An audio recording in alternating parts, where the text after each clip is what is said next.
Earlier, Jeff Greenfield took a look at our troubled newspapers and their future. Now another take from the folks at Fast Draw, Mitch Butler and Josh Landis.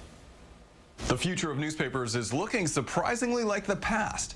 You know how blogs and online articles have a little space at the end for you to leave your comments? Look at this, America's very first newspaper, Publick Occurances. You can see the last page is blank. The printer didn't run out of ink. It was printed that way on purpose so readers could add their comments and pass the paper along, kind of like the comments on blogs. It caused a major commotion in 1690. Some loved it, others said the stories were too controversial and the sources were unreliable. Sounds a lot like today. Back then, the earliest journalists, Ben Franklin was one of them, were a lot like bloggers, except they were called pamphleteers. They operated small presses by hand. Thomas Paine's Common Sense is one you might have heard of. It advocated American independence from Great Britain. People listened, and after the Revolutionary War, a new age of publishing began.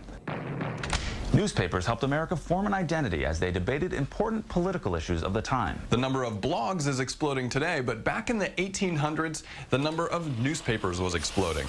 With new steam-powered penny presses, publishers could run off lots of copies and sell lots of ads, making newspapers more profitable. They also introduced new kinds of illustrations that captured the public's attention. The other big breakthrough, yellow journalism.